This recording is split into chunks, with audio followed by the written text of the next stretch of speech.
And so it is. Greetings, everyone.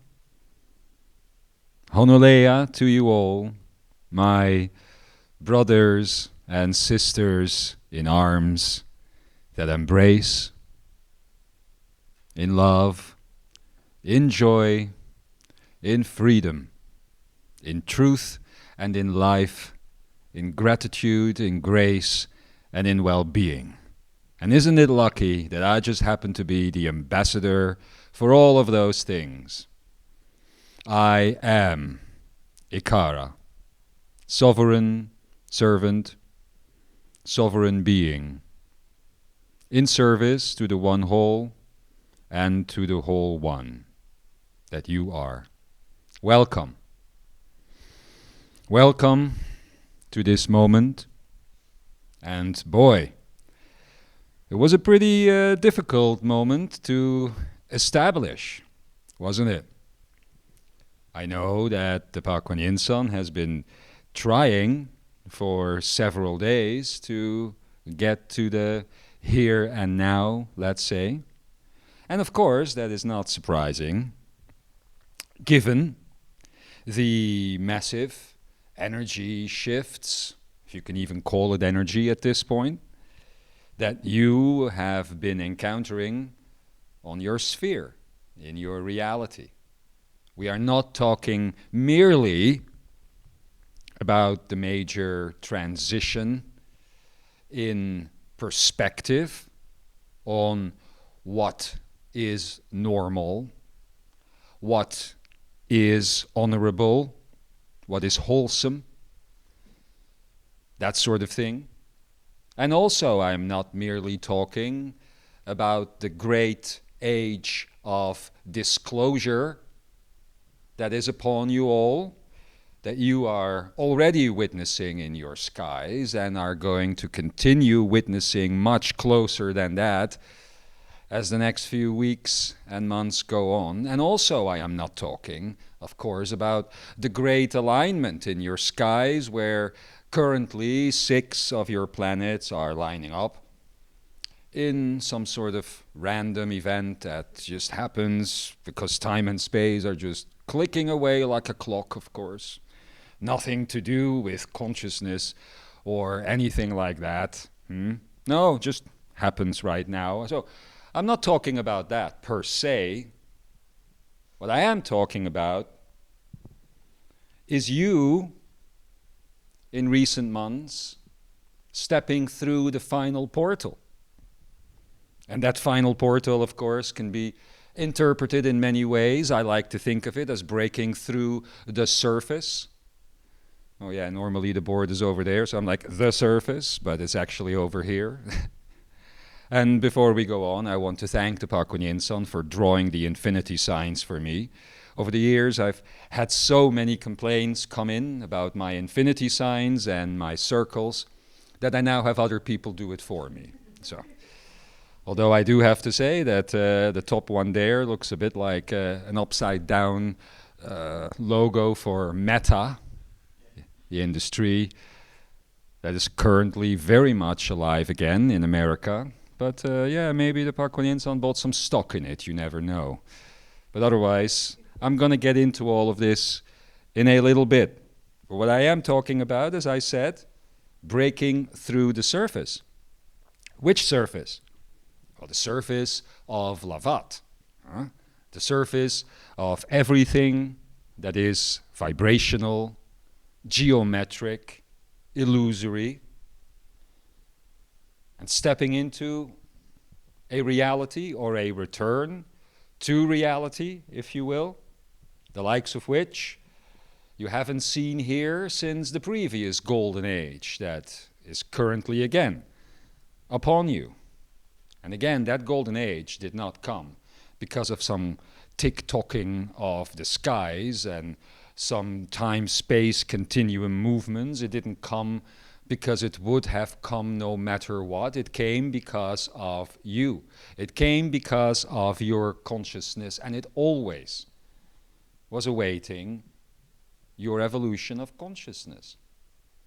that rise through that surface, through that final portal, as you bravely left behind the world of numerology and astrology and, again, vibration and geometry, of pre-calculatedness and predetermination, and stepped once again onto the breach and into the unknown. That is what I'm talking about. And what did that bring you, huh? It brought you access to the Queen's chamber. So let's recap a little bit. It brought you access to the Queen's chamber, where you began to walk through all of your lifetimes, whether you are aware of it or not, is how Isis explained it to you. By connecting to her and to that transmission, that journey began.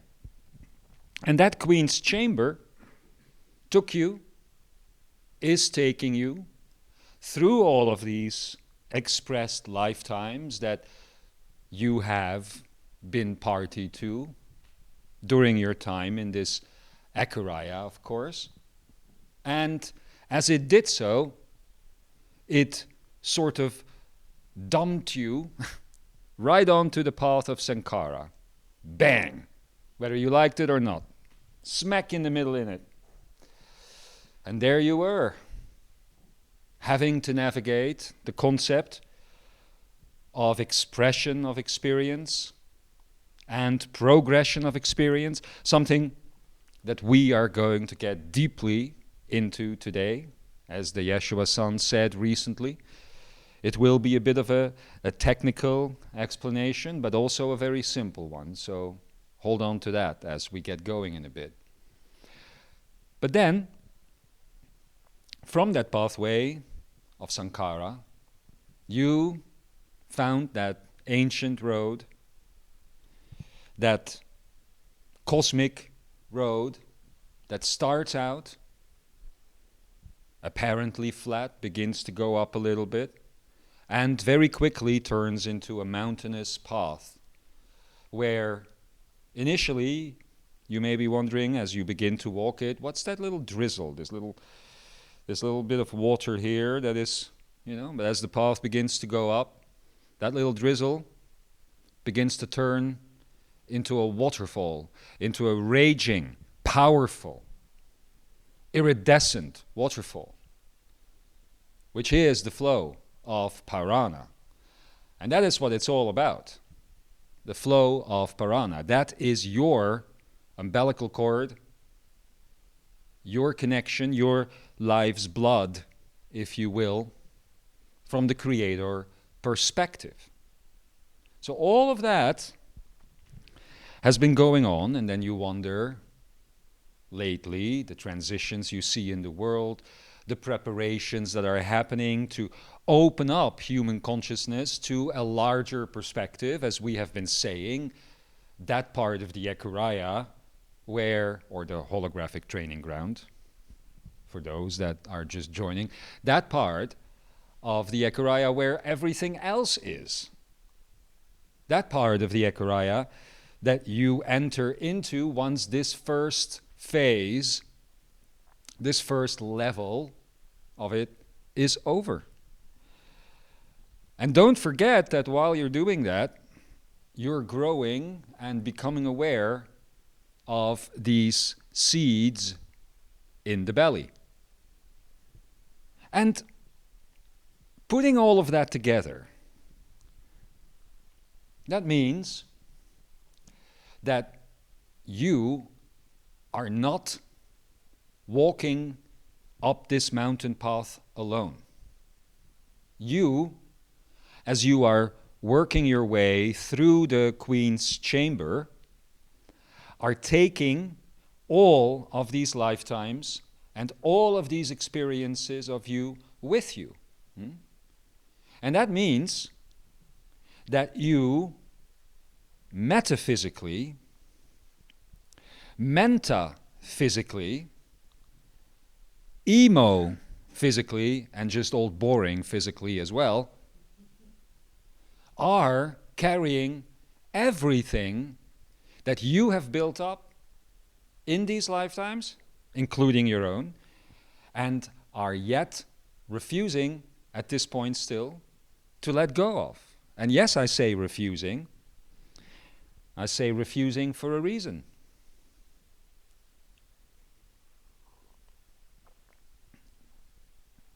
Refusing because it is comfortable. Refusing to let go of the things that have been built up and now learned metaphysically, mentaphysically, emophysically, and physically throughout all of these lifetimes. Lifetimes where you dealt with compression, with a type of containment, you call it the chakra system, this sort of narrow bandwidth of energy that is then the vibrational field, that also creates a narrow pathway in the mind and ultimately in the possibility for manifestation and creation through the belly. Every single lifetime, except for maybe a few, that was carried with you over and over again. Those limitations in expression and in way of being, and I'm not just talking about possible limitations brought on by societal restrictions or anything like that. I'm talking about the difference in you versus you. You there, outside of here, the so-called creator self, and you in here. That discrepancy causes a lot of, you would say, energy loss, but actually it causes a lot of energy buildup. Unused, suppressed, constrained energy buildup. And that has been coming with you lifetime after lifetime, and it's exactly for that reason that you are traveling through the Queen's Chamber, making different choices now in these lifetimes to clear that so-called karma, to clear that burden, that heaviness, that vibrational stuff. But since you are the top life of all of those lifetimes, you are the one that is going through the Queen's Chamber, and you are the one that is walking up the pathway of Vabhada, taking with you what you have learned on the Sankara pathway, while also still walking, as has been explained to you recently, that Sankara pathway alongside of the Vabhada pathway in the head and out. You are carrying with you all of these things. And as I just said, there is a certain comfort that comes with that. You cannot deny that.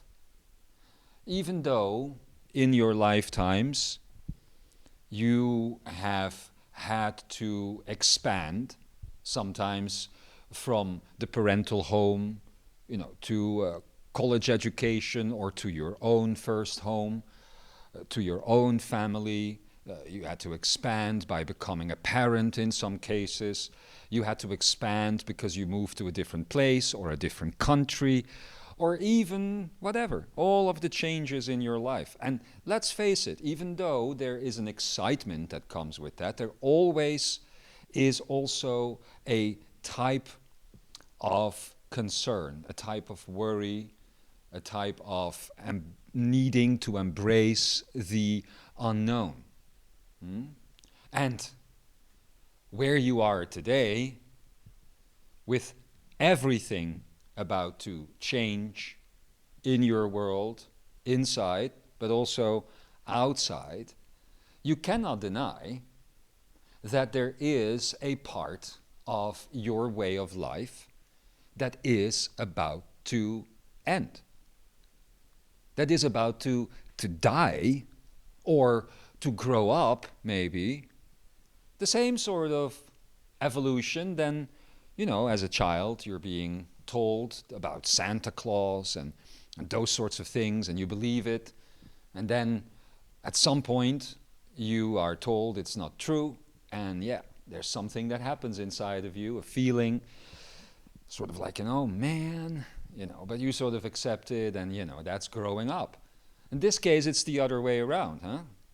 You have been told that everything is solid and physical and dead and atheistic, with no God involved, no creator involved, and that sort of thing. And yet, you're about to step into a world where all of that is very much the truth and very much the science, if you will, that is about to unfold.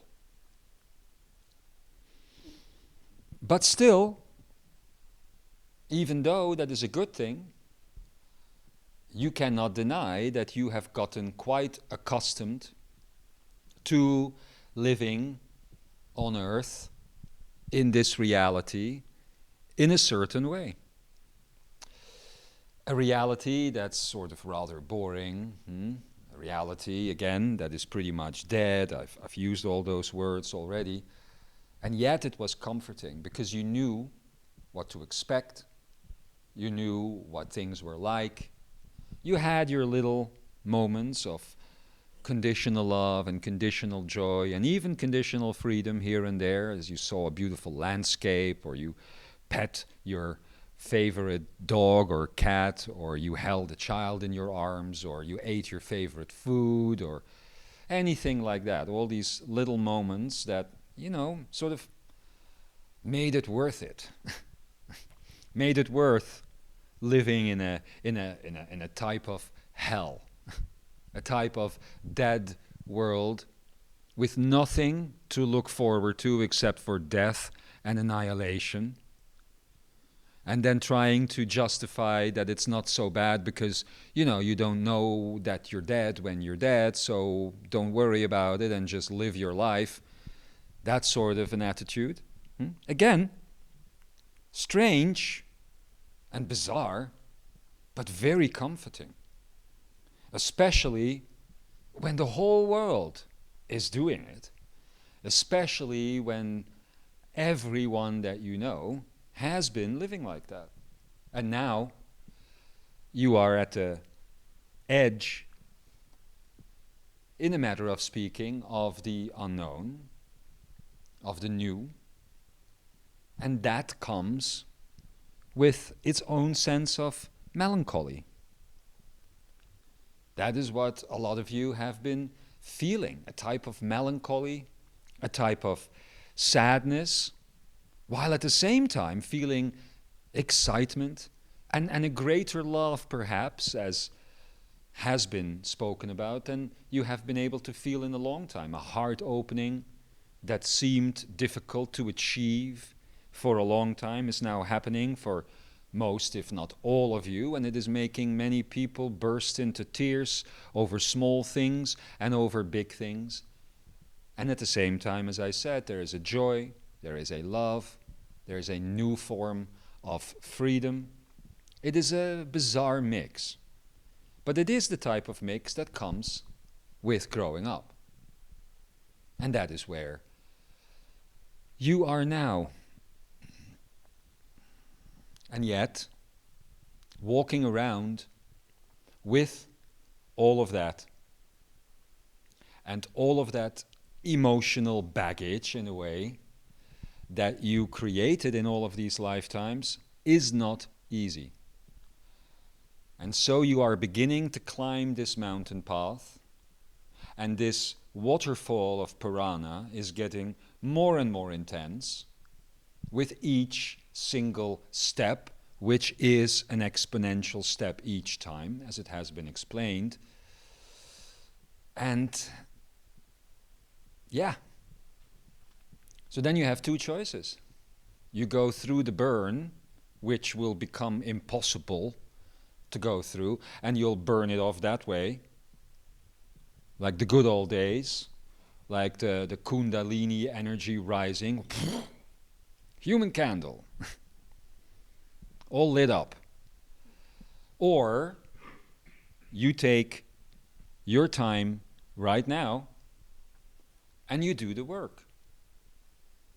You do the work of release.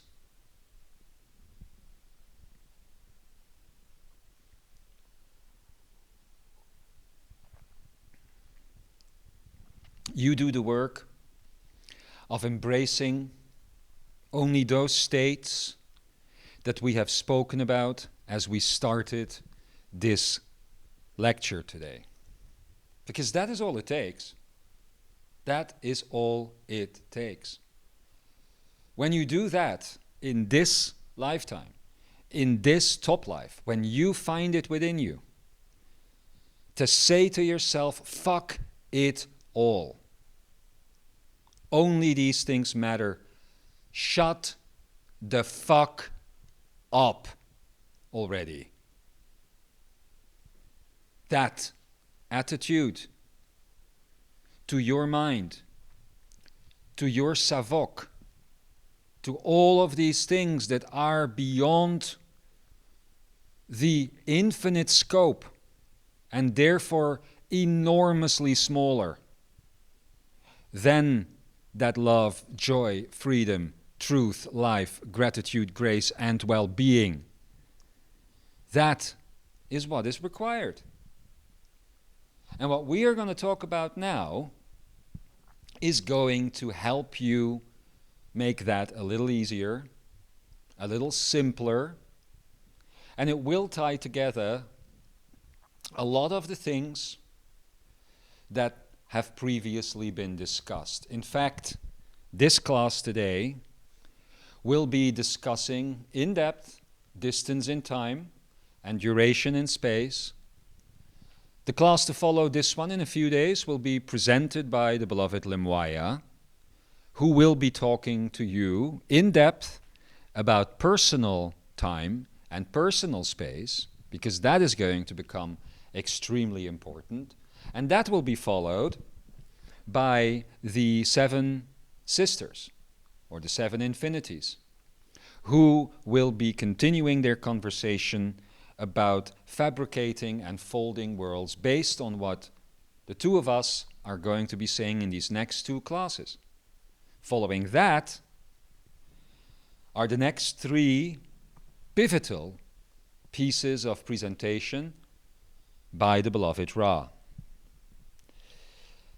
Now, once those will be over, we feel that most of you, if not all of you, will have been able to release the things that need now releasing, lest you end up burning off the karma the old-fashioned way. And don't get me wrong, there's nothing wrong with the old-fashioned way. That's what happened for me. And look at me now, standing here, drinking cold coffee. That's the life. So, that is a little bit of a recap as to what has happened recently and as to what is to come going forward. And I did say, of course, that I wasn't really talking about the great shifts that have happened in your reality or the alignment that is currently occurring, but let it be known that obviously these things are external manifestations of the work that you have been doing. And while some of you may say, oh, these alignments of planets, it happens regularly, yes, it does in some moments of time, such as now. It happens regularly. There are constantly opportunities in this Ekara for ascension, for what Ra would call harvesting. We never understood that sentence, a bit bizarre, but anyway, you know, you hang out with a reptile long enough, you're gonna get some reptile in you.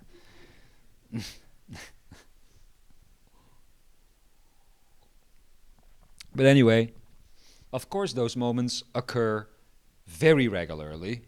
In fact, they occur all the time. Now you are merely observing an alignment happening of planets. But again, think about the microscopic. Think about inside of your body. You think there's no orbits and planets and star systems and that sort of stuff in there. Well, of course there is. There's an entire universe in there. And those are the alignments that matter, because those are the alignments that you trigger as the whole of the self in the whole of the creator self. And that is what we are talking about. Now, to get to this,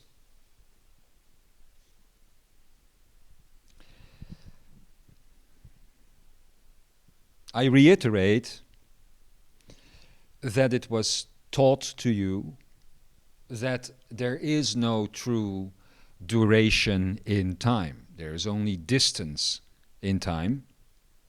And that there is no true distance in space, only duration in space.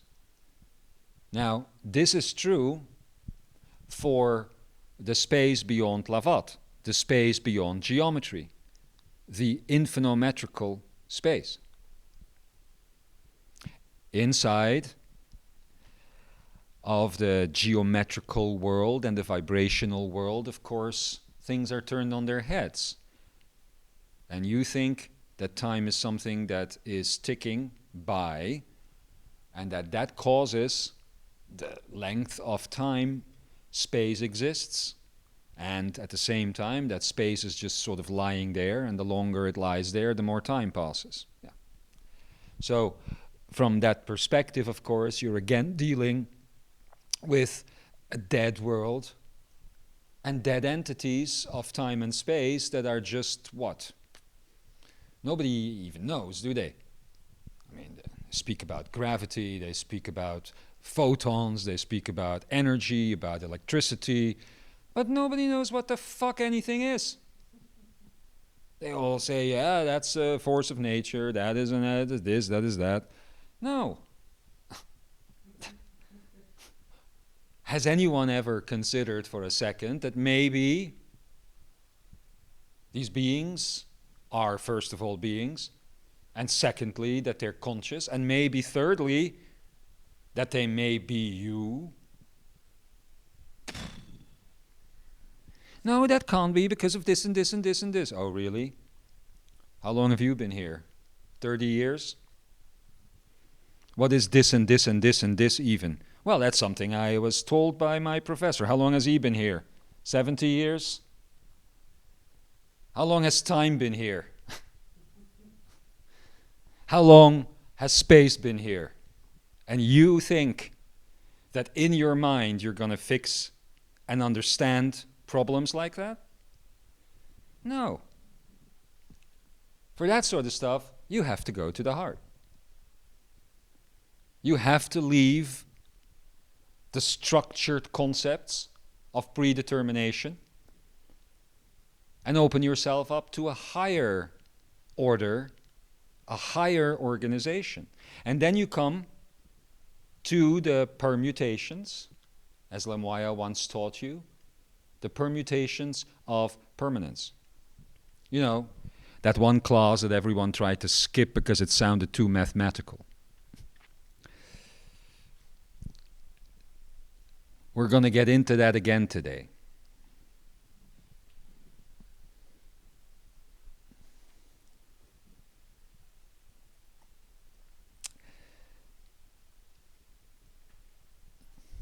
When Imzaia began to speak, he based his entire schematic that he drew for you on the infinity sign. Now, this infinity sign, or the three versions of it that are here on this board today, please place this in your minds at the top of the previous schematic that was used during Imzaia's classes, because it's the same sign. Is that one that we are talking about here? In fact, that's not just the design and look of an Ekara. It's the design and the look of everything.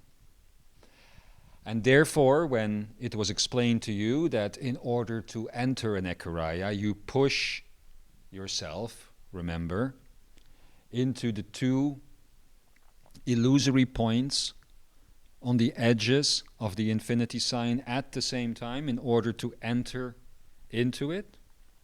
Well, that's the same for anything you do infinitometrically. In fact, what I'm about to tell you here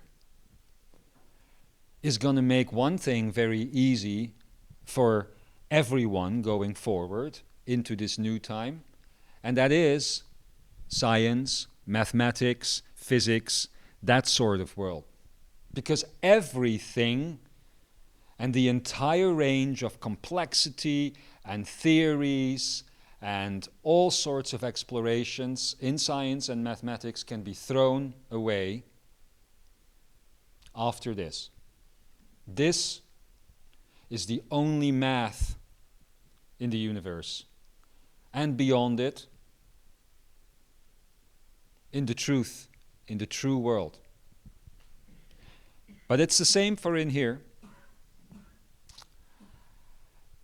And it ties into what was shared with you recently about the song of creation, the notes of that song as a type of stepping stone to follow, remember? And if you were to fall in between the notes of that song, you would end up in what was called the crevasse, the morass, those sorts of nice asses. Basically, you fall inside of your own ass. That's what was said. Now, as far as this goes, those stepping stones that we are about to talk about are the very points that have been indicated here on these infinity signs. The stepping stones that will keep you in the song of creation are also the stones, if you will, the permutations, if you will, on the third, the sixth, and the ninth iteration, with a specific focus on the 12th, which in itself is the beginning of the new iteration of 3, 6, and 9.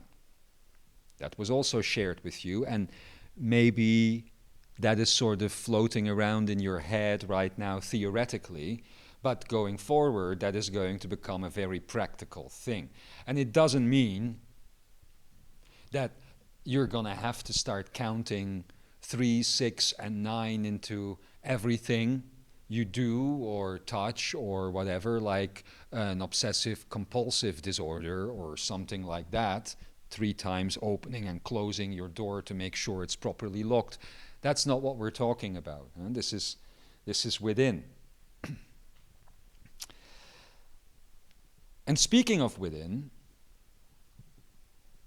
I also want you to be aware that as you get used to what we are going to be talking about, and you happen to find yourself falling in between these stepping stones and falling into the crevasses, into the schisms, and plop down into the morass of vibrational reality and geometry and emotional states and all that sort of thing, then do not fret, and also do not judge it, because there is really nothing wrong with it.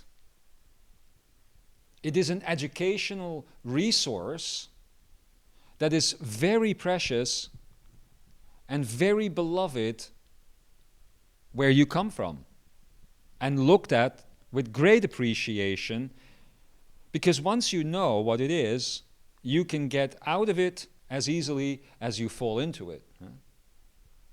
And from the perspective of homeworld, if I may sound a bit sci-fi for a moment, I hope that the Pakuan San sort of beamed me in again at the start of this. But from the perspective of homeworld, Honomea, you will forever cherish these experiences here. And not only that, as we keep saying, you will line up, like I just did, to come back in here and to have a cold cup of coffee. Even that. In fact, one of us was just here the other day when the body was feeling a bit sick and got quite excited about possibly vomiting. Texted everyone at home, guys, lock on, it might happen.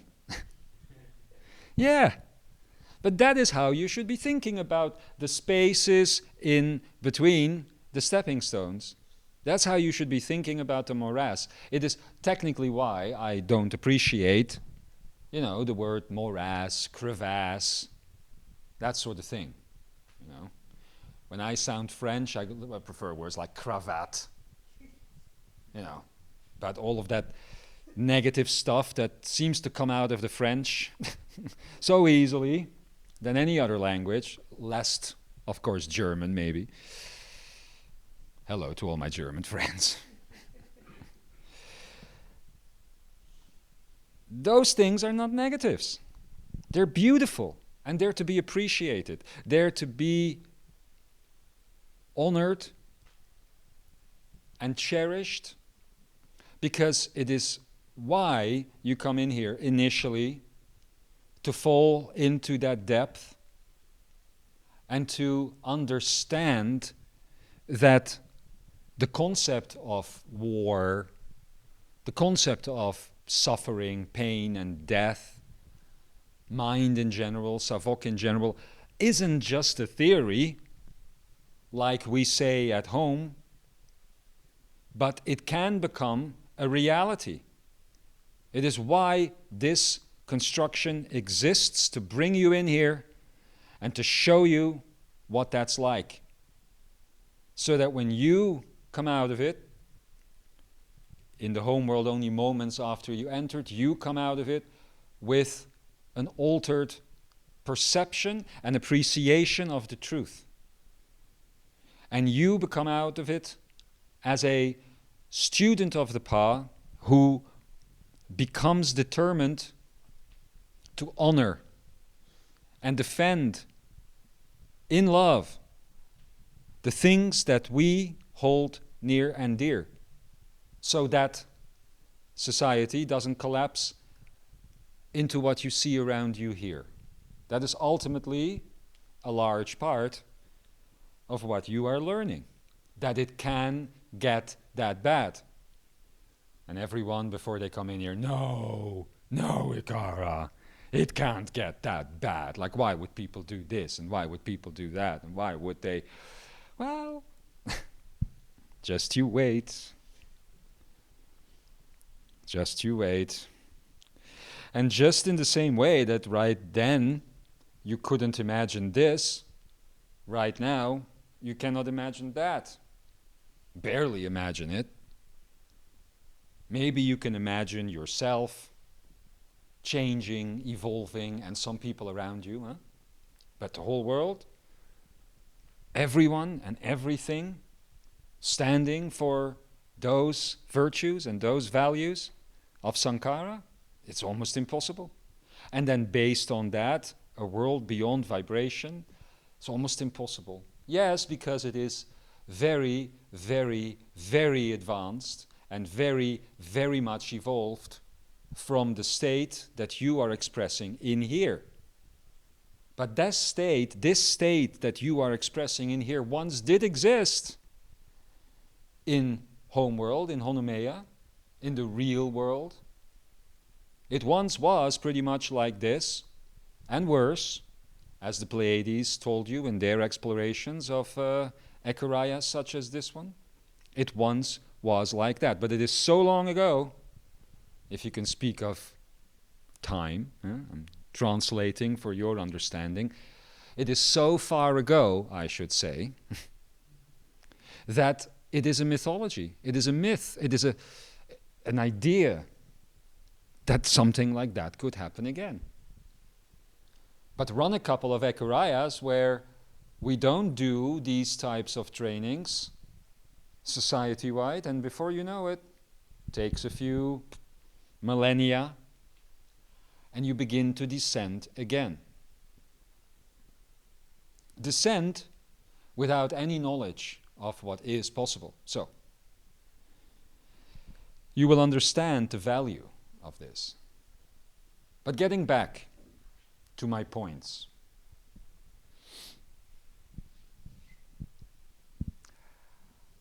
So, when you observe these first two infinity symbols, you must think of them as one symbol. They are just pulled out, and in a quantum entangled state, both are the same one, if you will. This is one of the points you begin pushing yourself into, and here you have the other point, which is, of course, technically speaking, here. Now, we call that point 1, but this is not a numerical 1. This is not 1 followed by 2, followed by 3, etc. This is the expression of a Lin point as it presses itself into the infinometry. Now, at that point, when this begins here and here on both sides, as you push yourself into the infinometry, you begin to express experience and progress experience.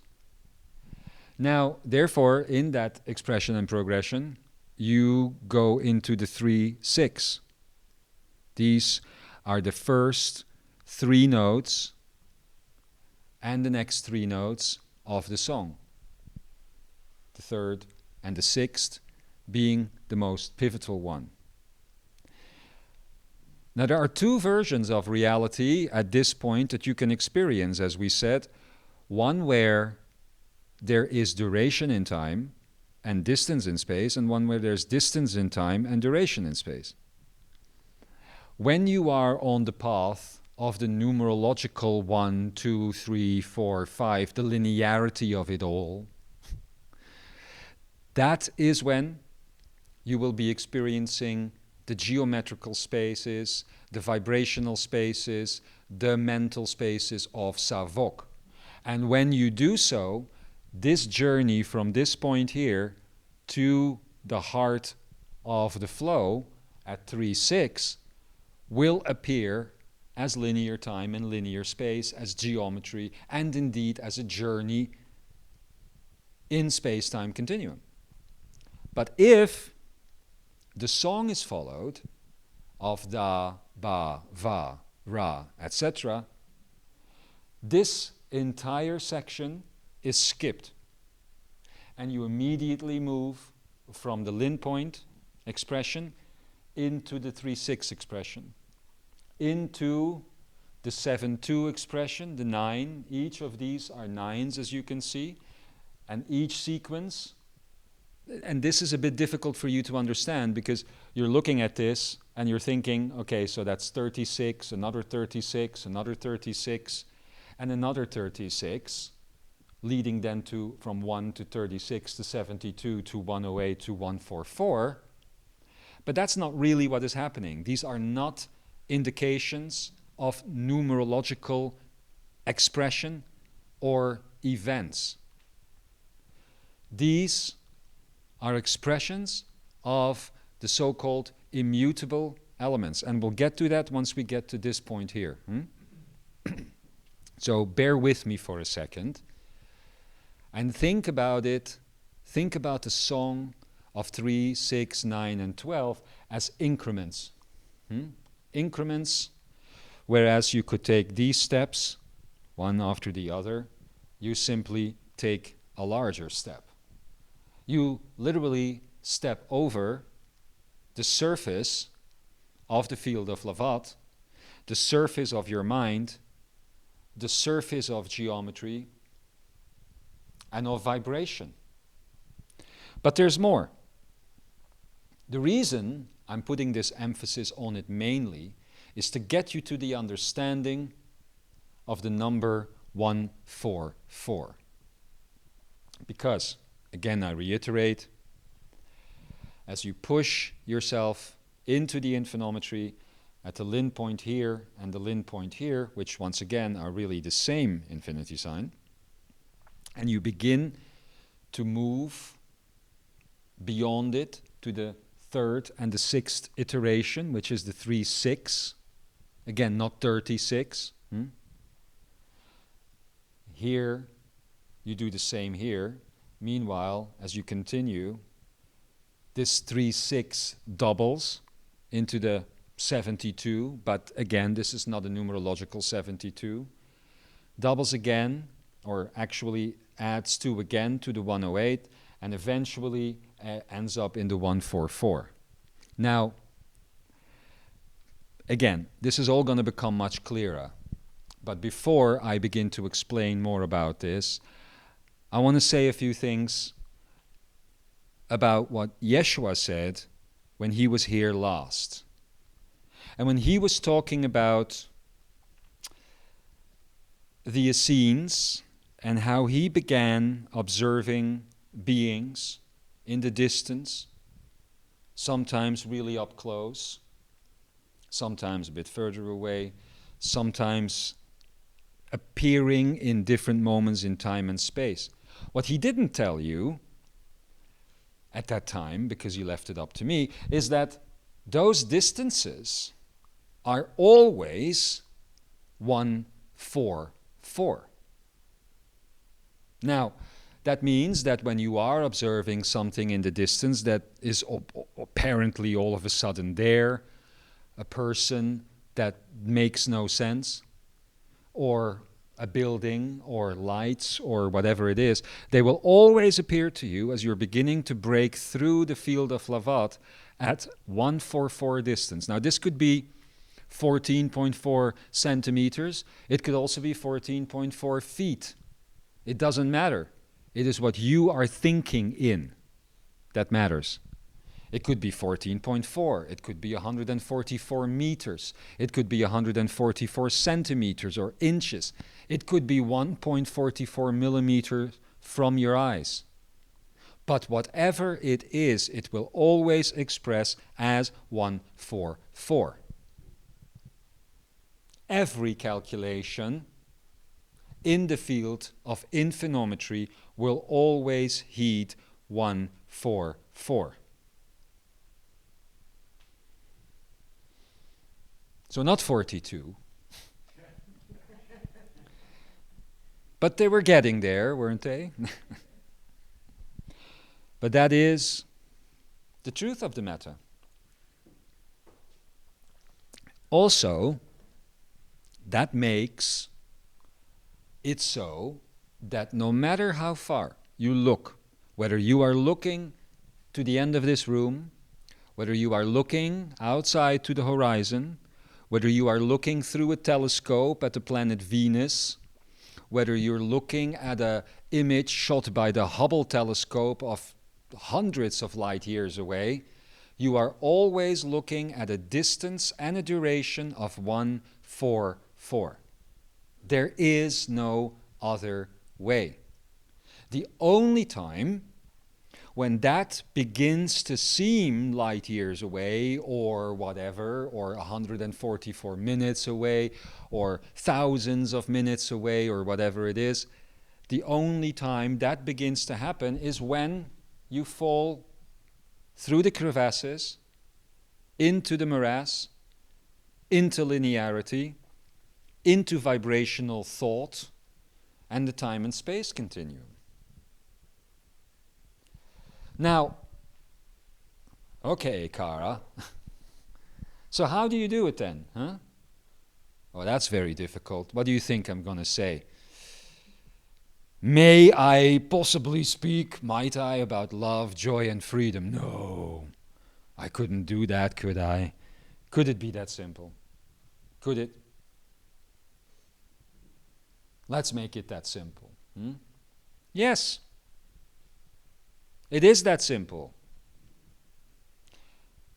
It means that in every one of your actions, in every one of your thoughts, in everything you do, in everything you are, in everything you think, everything, you work with, I'm so sorry everyone, the active ingredients.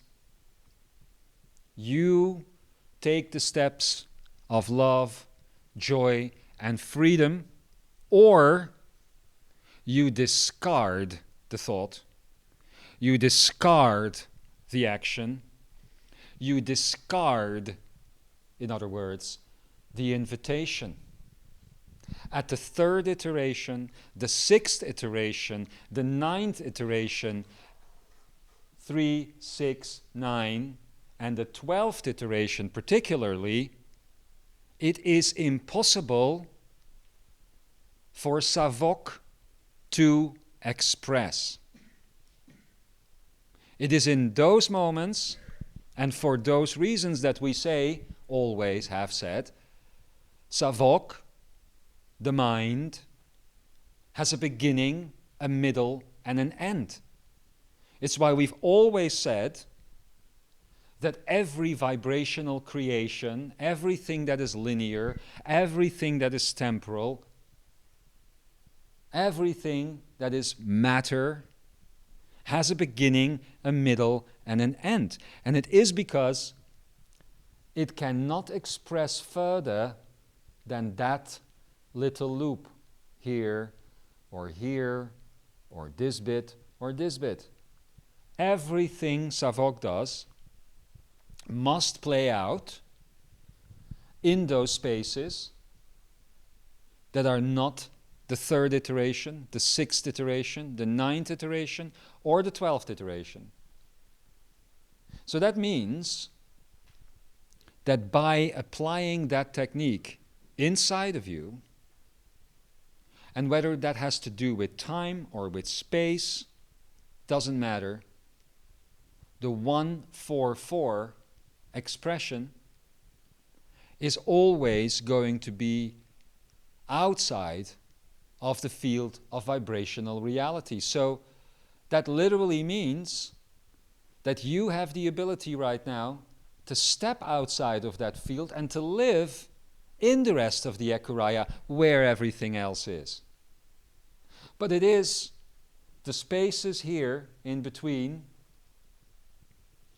if you will, the spaces of the 2 and the 4 and the 5 and the 7 and the 8, and as many would say, those are not even so bad, the 7 and the 8, but they are hijacked by religion, so that doesn't make them so good either. But in those spaces, only there can you experience the mental world. So this is difficult to explain, huh?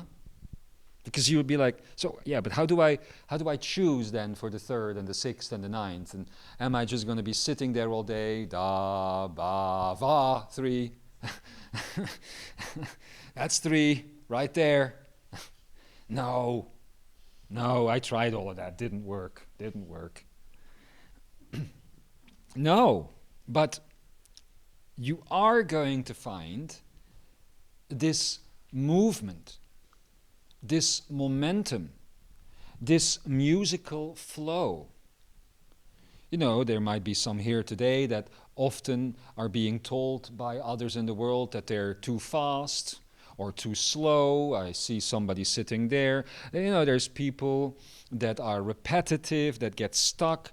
I mean, all of that stuff, everything that you can do, if you find this different rhythm of the 3, the 6, the 9, and the 12, in other words, if you line up with the song, then you are by default going to find this pathway of Vabada, this mountainous pathway, become horizontal again.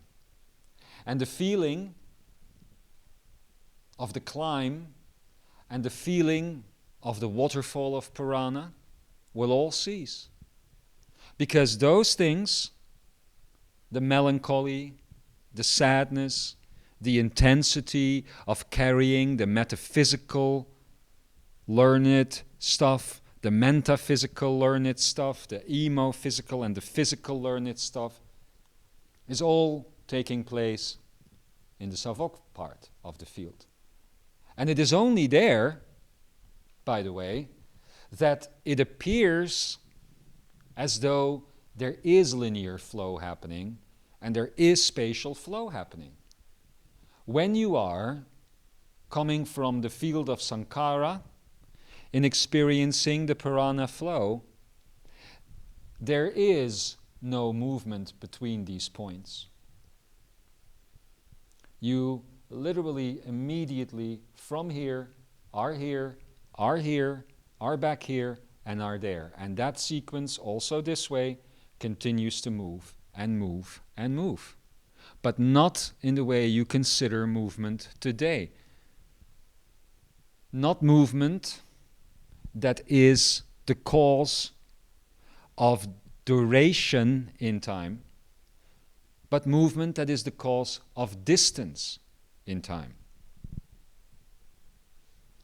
How? Because of this one that we haven't touched upon yet, and this is the one that Lemoya is going to be talking about a great deal. But what you see in this version of the infinity symbol is, as it says here literally, so the surprise is gone a little bit, the Ishi flow. Now, the Ishi flow, as you know, is the spiral of the immutable elements that opens up once the flow of Purana has gone all the way down and has started on its way back up and hits the heart space. At that point, there's going to be an opening, an unfolding within you, which is normal. It is your way of expressing and progressing, your way of breathing, really, in the metaphysical world and of existing. That spiral of the immutable elements that you recognize here, of course, as we then often say, as earth, water, air, and fire, those elements are going to start moving and are going to create the flow between the points of the permutations of the active ingredients. Once that begins, as you know, it opens up the 144 point, which is the expression of light. The Ich. Initially, because when you were starting out on your paths, as you think about the elements, you tend to think about the more condensed one first. So we've always said to you, oh, ah, eh, I. We've always said to you, earth, the grounding one. Then ah, the flow. Then eh, the air, the breath, the water, the flow. And then the ich, the fire, the light. But as we have recently explained to you, it's actually pretty much the other way around. It's just because here you are used to beginning in matter and working towards the higher vibrational states. But out there, it's the other way around. You need to manifest the condensed, grounded state. So once this flow is happening, and this flow, the Ishi flow, begins to open here in the heart space, the 144 point, the Ich emerges, after that, ach, and oh, the grounding of the experience, the fabrication of the world, as the Seven Sisters would have it. And therefore, the result following the out-breath, then the in-breath, is the folding of that same world, where the oh, the grounding, rolls up again into the ah, into the flow.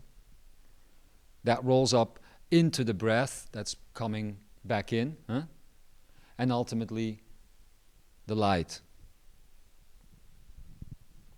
You see the same numbers being used here. In this case, the flow also goes in two directions, but apparently the Parkinson ran out of space. So here she decided to show it on one infinity symbol, and so you see the 144 moving towards the 72, which means, as you've also always been told, that light contains all of them. So if light, the 144, collapses into two parts of itself, the so-called 72 here, then the light moves into breath, into what you consider air. When light falls apart, it becomes breath. When a being of light falls into a body, the first thing it does is, do I have to do it again? Wah, wah. That one. That's breath, right? Follow that is flow. Wah. And then grounding. But anyway, that's what happens there. And it is the same evolution of the numbers that you see here. Now, Imzaia is going to go much deeper into these numbers and is going to be much better equipped to explain to you why they are not numerological and what then the difference is between numerology and or mathematics on the linear level and on the infinitometry level. He's going to be doing that for you. But what I can say is that they are identical to the song of creation and to everything that you do. And as they unfold and refold into the system, they determine everything.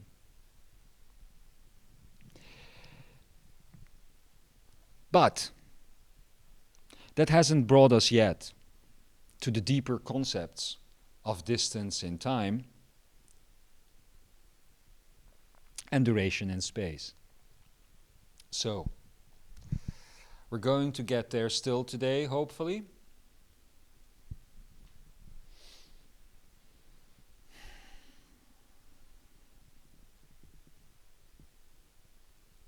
The biggest problem people have with this is the understanding of the notion of 144. If you understand the notion of 144, you will understand why distance in time makes sense and duration in space makes sense. You see by looking at these flows that literally the furthest the movement goes is 144. At that point the movement starts again. But interestingly, the furthest you go, the closer you get to yourself, to that Lin point.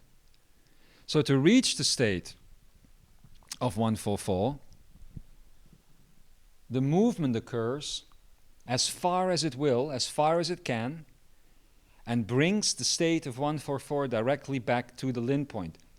This is why it was said to you by Imzaia that everything that is manifest in the Lavat space through tachyonic energy, if you remember that, the wormholes,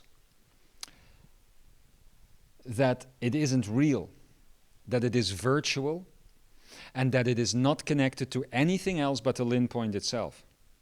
Not to other parts of the self, always to the Lin point. Remember? It's because as the movement occurs, the furthest it can go is 144 and it resets. And that's the same here, and that's the same here. So the idea of duration in time, linearity, has to, by default, include the concept in mathematics of infinity, right?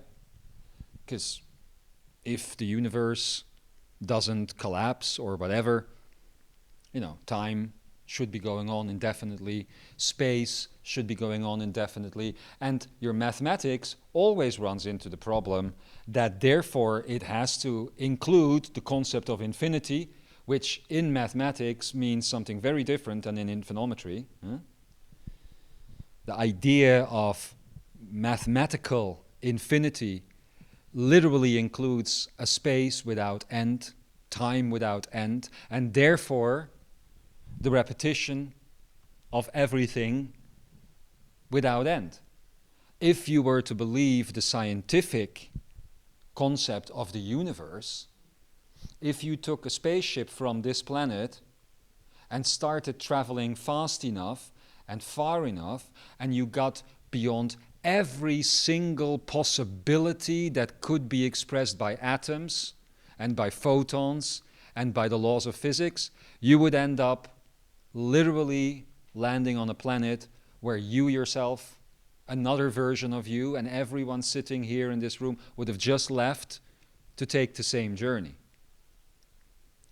Infinity, mathematically speaking, goes on so long that it has to repeat itself. And so you end up with the notion of a universe that is so vast and so big that, yes, the same version of you and a slightly different version of you and the same version of this moment and a slightly different version of this moment is happening somewhere in all of that infinity. That's by default the concept of infinity. But here is very different. And it's also why you are being told by Ra recently that as you are moving through the inner devolution and deconstruction of the grand illusions, it is why you are being told to look at it as a museum. Because the deconstruction of the illusions, which played out here and here and here and here, mainly in the back of your head chakra, of course, is not the destruction of those grand illusions. There's something to be said for grand illusions when you want to create Ekarayas. And there's even something to be said for grand illusions when you're working outside of the Ekarayas. But again, I'll leave that bit to Lemoya.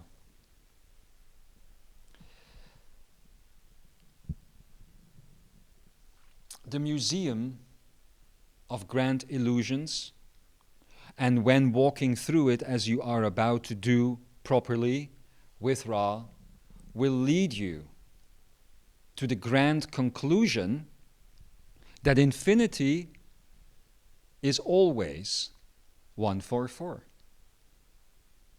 That is the notion of infinity. Not that it goes on endlessly, but that it is a source of infinite manifestation. And that infinite manifestation happens every single time at the 144 moment, which is really a 12 times 12 of the zenith moment of the 3, 6, 9, and 12 that we have been discussing. So as this movement is occurring, you could say 12 times 12 in a row, it is in that weaving of Lin that infinity is created. And that infinity is 144, and it is for that reason that anything that is beyond the field of time and space, the field of Lavat, the field of vibration and frequency, and the mental image of reality, Anything that is beyond that will always be at that distance. So really, knowing this, all you really have to do is stay focused on that distance in time and that duration in space. That doesn't mean focus yourself constantly on 14.4 meters or millimeters or inches or 144 hours or whatever ahead of you. Do not mix it up with mental notions and concepts, but stay open to the notion of the infinometrical concept of one fofo, and you will see before the beloved Lemaya-san will deliver his next message here how close the horizon of this Ekara truly is. It is not as far as looking at the distance when standing on the beach or somewhere like that and seeing the horizon meet where the water and the land come together. No, it's not that far at all. It's right here, it's right here, it's right here, it's right here.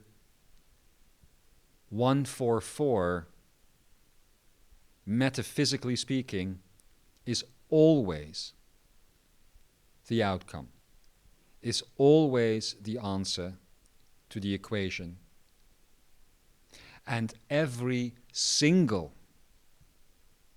vibrational complexity that can be added to that is always the morass. Always. This goes for your thoughts.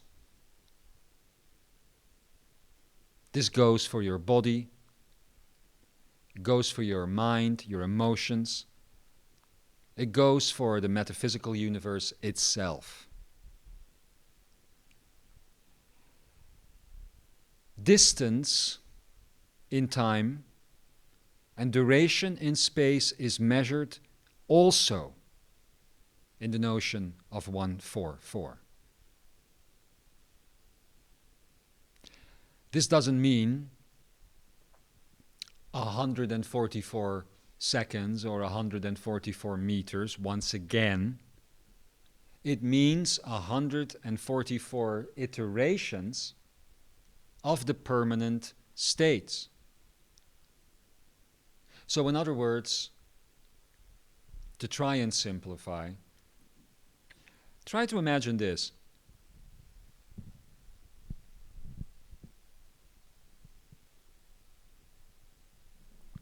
Try to imagine your thoughts on Sankara. Try to imagine your choices and your actions on Sankara. And what does that mean?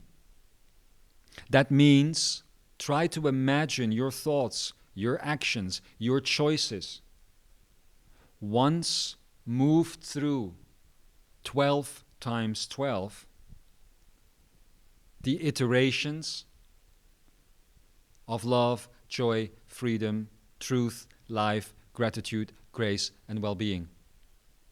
Imagine purifying the self, the thoughts, the words, the sight, the judgments, the looks, the attitudes, the responses. Once you have filtered your being through this 12 times 12 occurrence, that is infinity. That is when you open up to the whole of this Ekara. That is when you are done with the mental nature of time and space, and that is available right now. And don't sit here or there saying, well, yeah, that's cool, feeling all inspired about it maybe, and then going back to your old ways. Don't say, well, yeah, but it's impossible surely for me to sort of launder a thought 12 times 12 before I even speak it or exercise it. Well, it's not impossible. It's just simple. And maybe it is too simple. Maybe it is so simple that it is dangerous. Dangerous to the mind, dangerous to the ego, and dangerous to the personality. And maybe that's why it's so easy to discard it. It's so easy to fall into the crevasse, into the morass, and express from there. Maybe that's why. Anyway, there it is. Choice is yours. Do you continue to move through the time-space continuum by measuring yourself and your thoughts and your world in the duration in time and in the distance in space? Or are you finally going to discard all of that and embrace the physics and the truth from homeworld?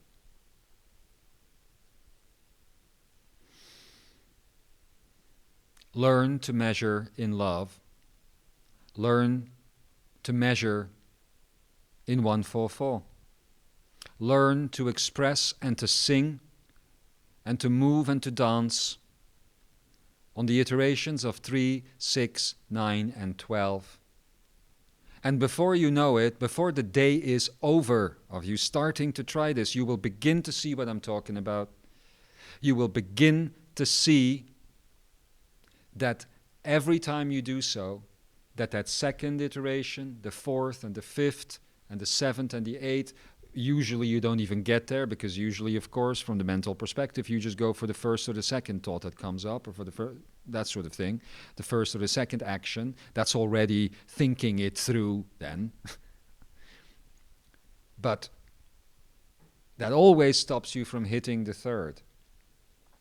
And that is where you will feel the beginning of love, the beginning of joy, the beginning of freedom, and all of those things that you, or at least your mind and your ego and your personality, is so afraid to express, because every time it does, it feels its presence weakening, its own grand illusions diminishing, and it begins to notice who it really is.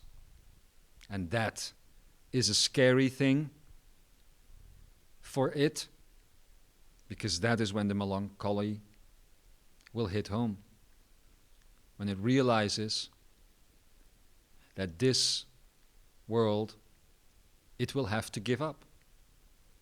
That this reality, it will have to place in a larger context of true infinity. Work on that, and we will see you again very soon. Beloved Lemoya will pick it up where I left it off. I have kept it purposefully vague today. I have touched the edges, purposefully vague, and danced around the points today, because truly, this is something so simple that you have to feel it for yourself, that you have to go within and discover what it means. Any words complicate it. Any attempts to describe deviate from it. It takes a great deal of focus to even stay on the topic when describing something like this, and to not fall into the complexity. It will be the same when you begin to work on this within you.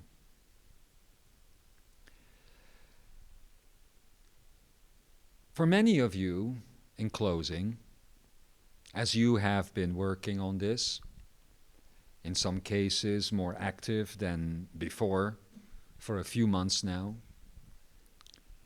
in some, if not many cases, you will feel that deviation stronger than you have before. You will feel yourself being pulled in to previous situations where all of a sudden new opportunities in the morass seem to arise. This is typical for those exploring what we are exploring together and those lifting themselves out of it.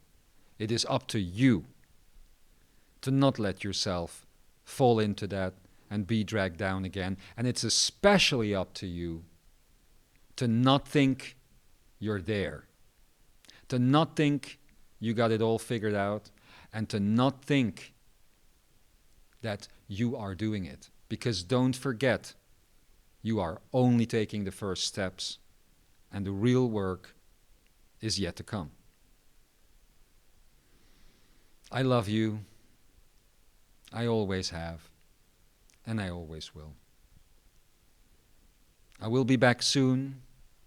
I may not speak next time, but I will stand by the beloved Lemoya together with everyone else that is also here now, as we always do. We are never alone in this, and neither are you. I am Ekara. Some call me the Pai Ekara-san. And I love you. And so it is.